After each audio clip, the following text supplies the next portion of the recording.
My theory about Luffy's dream and the last trip. I have been thinking about writing about this theory since some time, and I have become pretty confident about this idea since the chapter about Luffy's dream. My idea is not particularly original, but I will try to write about all the clues in the manga about it. Okay, my theory is that the last trip that our protagonists will need to make is going on the moon. Here's some reason why this makes sense.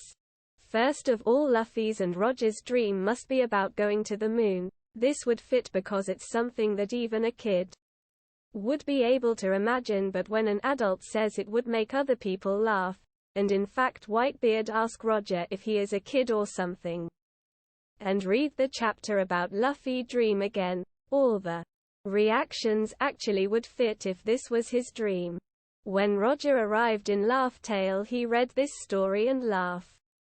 Why? Because he had this dream his whole life, and now he's reading this story, and I would bet that Joy Boy wrote there that whoever is reading this must as a last thing going to the moon to do something specific or take something. So his whole life he has this weird childish dream. And now he actually found out that he actually was supposed to do it for real, but it's too late now. He is sick and he can't do it. And even the timing is not right about some other things that need to happen. Poseidon being born, etc. So his reaction is laughing about how ironic the whole situation is.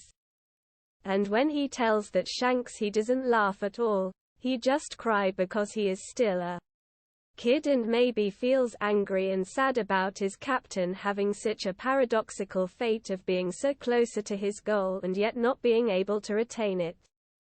I think the crew didn't totally believe this last instructions found in Laugh Tale. Maybe they thought it was just a joke and that it would be impossible anyway.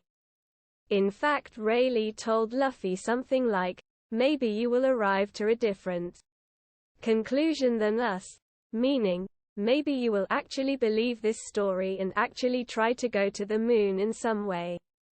I could write a 100-page book about moon references scattered around the whole manga, but especially in Wano. Really too many to count, but it's undoubtedly a recurring theme in One Piece. I don't think this by itself mean anything, but it's something to notice. The Enel mini adventure. Not much to add really. One last thing I want to write about is about Ohara, because something about it always made me think. I am talking about the scene when Clover is about to reveal the Great Kingdom name before it gets killed. This name is hidden to us, readers, but also to the people in the world of One Piece. So this must be a familiar name for both of these groups. It can't be a random name we never heard about, because otherwise why hide it from us? The name he was about to say was Moon. The kingdom name is just the Moon, and his inhabitants lived there. Now this maybe wouldn't cause that much uproar in itself, but I am sure there's a reason why the celestial dragons don't want the people of the world to know this information. Oh, and talking about them, did you notice their outfit? It's very reminiscent of astronauts. I am not able to guess why is that, but I get the feeling that the Moon, the Great Kingdom, Wano, the Minks, transforming with a full moon themselves, are all heavily connected, and we are going to get an amazing flashback one day about this whole story. Well, I mean, of course we will, lol.